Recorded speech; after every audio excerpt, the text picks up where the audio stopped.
నమస్తే తెలంగాణ దినపత్రికలోని ముఖ్యాంశాలు. ముందుగా హెడ్లైన్ చూసుకున్నట్లయితే నేలకొండపల్లిలో భక్త రామదాస్ విగ్రహం, 50 ఫోన్లు 12 ల్యాప్టాప్స్, రష్మిక డీఫేక్ నిందితుడి పట్టివేతలో పోలీసుల ఆపరేషన్.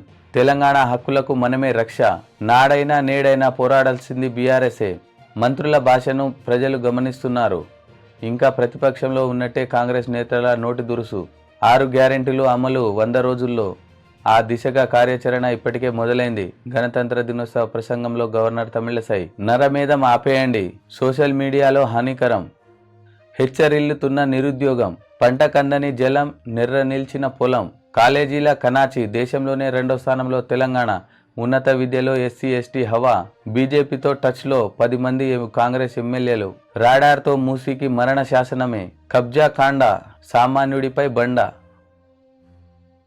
నేలకొండపల్లిలో భక్త రామదాస్ విగ్రహం, స్థానిక పోలీస్ స్టేషన్లో చెట్టు కింద గుర్తింపు వెల్లడించిన కొత్త తెలంగాణ చరిత్ర బృందం. 50 ఫోన్లు 12 ల్యాప్టాప్స్, రష్మిక డీప్ ఫేక్ నిందితుడి పట్టివేతలో పోలీసుల ఆపరేషన్. ఫోరెన్సిక్ విశ్లేషణ తర్వాత ఐపీ అడ్రస్ గుర్తింపు. తెలంగాణ హక్కులకు మనమే రక్ష, నాడైనా నేడైనా పోరాడాల్సింది బీఆర్ఎస్ఏ. నీళ్లు నిధుల్లో హక్కుల కోసం గలం విప్పండి. మనం రైతులకు అన్యాయం జరగనీయొద్దు. పార్లమెంట్ సమావేశాల్లో గట్టిగా పోరాడాలి. బీఆర్ఎస్ ఎంపీలకు కేసీఆర్ దిశానిర్దేశం. తెలంగాణ రాష్ట్రాన్ని తెచ్చుకున్నదే నదీ జలాల కోసం. వాటిలోనే అన్యాయం జరిగితే ఇక్కడి రైతాంగం తీవ్రంగా నష్టపోతుంది. రాష్ట్ర విభజన చట్టం కాలపరిమితి త్వరలోనే ముగుస్తుంది. ఆ చట్టంలోని అంశాలను మరోసారి పార్లమెంట్లో ప్రస్తావించాలి. వాటిని సాధించే ప్రయత్నం చేయాలి. పెండింగ్ హామీలను సాధించేందుకు పోరాడాలి. రాష్ట్రంలో గతంలో ప్రభుత్వం ఆయిల్ పామ్ సాగును పెద్ద ఎత్తున ప్రోత్సహించింది. ఆయిల్ పామ్ కు కనీస మద్దతు ధరను నిర్ణయించేలా కేంద్రంపై ఒత్తిడి తేవాలి. మంత్రుల భాషను ప్రజలు గమనిస్తున్నారు. ఇంకా ప్రతిపక్షంలో ఉన్నట్టే కాంగ్రెస్ నేతల నోటి దురుసు. హామీలపై అడిగితే ప్రభుత్వ పెద్దలకు అసహనం ఎందుకు?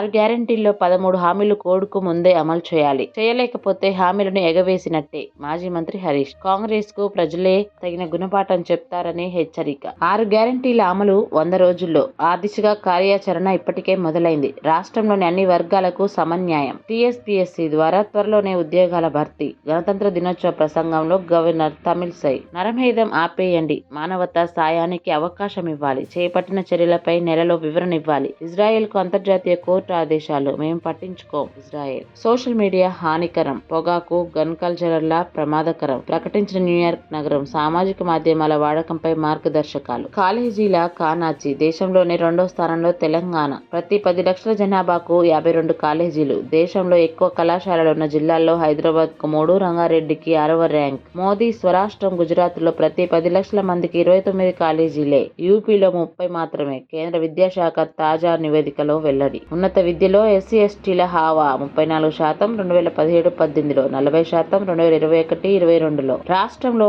5 ఏళ్లలో 6% పెరిగిన ఎన్రోల్మెంట్ రేషియో. అన్ని కేటగిరీల్లో తెలంగాణే బెటర్. రాష్ట్రాల వారీగా రాష్ట్రానికి 5వ స్థానం. ఐషే 2021-22 నివేదికలో వెల్లడి. బీజేపీతో టచ్ లో 10 మంది కాంగ్రెస్ ఎమ్మెల్యేలు. బీహార్లో రాజకీయ దుమారం. మరోవైపు ప్రభుత్వ ఏర్పాటుకు బీజేపీతో చేతులు కలిపిన జేడీయూ. ముఖ్యమంత్రిగా నితీష్ కుమార్, రేపు మళ్లీ ప్రమాణం. డిప్యూటీ సీఎంగా బీజేపీ నేత సుశీల్ మోదీకి ఛాన్స్. ప్రభుత్వాన్ని కాపాడుకునే ప్రయత్నాల్లో లాలూ యాదవ్. జీతన్ రామ్ మాంఝీ పార్టీకి డిప్యూటీ సీఎం పదవి ఆఫర్. పంట కందని జలం, నెర్రలిచ్చిన పొలం. 10 ఏళ్ల పాటు వ్యవసాయం పండుగైన తెలంగాణలో మళ్లీ సమైక్య పాలన. నాటి దృశ్యాలు కనిపిస్తున్నాయి. నెర్రలిచ్చిన పొలాలు, వట్టిపోయిన చెరువులు క్రమంగా అన్ని జిల్లాల్లోనూ అగుపిస్తున్నాయి. పక్కనున్న ఫోటో జనగామ జిల్లా ఎర్రకుంట తండాలోనిది. గతంలో బొమ్మకూరు రిజర్వాయర్ నుంచి కాలువల ద్వారా పొలాలకు నీళ్లందేవి. రాని వేళ బోర్లైనా ఆదుకునేవి. ఇప్పుడు కాంగ్రెస్ ప్రభుత్వం నీళ్లు వదలలేదు. బోర్లు పట్టిపోయినాయి. కండ్ల ముందల పంట ఎండిపోతుంటే చూడలేకపోతున్నామని ఆవేదన వ్యక్తం చేశాడు రైతు మాలోత్ సుక్రు. రాడార్ తో మూసీకి మరణ శాసనమే. లో ఫ్రీక్వెన్సీ విధానమే కాలం చెల్లిన సాంకేతికత. రక్షణ శాఖ కొత్త టెక్నాలజీని వాడుకోవచ్చు కదా.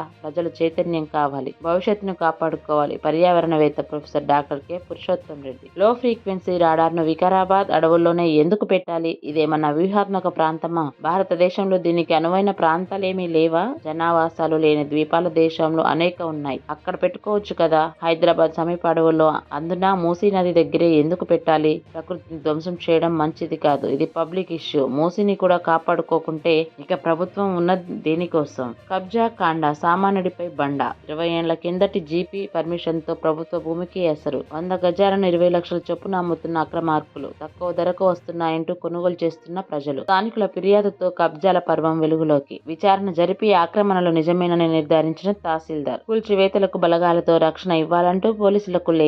బాలాపూర్లోని కుర్మల్గూడలో ఆలస్యంగా మేల్కొన్న అధికారులు. ప్రభుత్వ యంత్రాంగం నిర్లక్ష్యం ఫలితంగా విలువైన స్థలాలు అక్రమార్కుల పాలవుతున్నాయి. ఆక్రమిత భూములకు తప్పుడు దస్తావేజులు సృష్టించి అమ్మకానికి పెడుతున్నారు. ఆలస్యంగా మేల్కొన్న అధికారులు చర్యలకు సిద్ధమవుతుంటే భూములు కొన్న సామాన్యుడే సమిధిగా మారుతున్నాడు.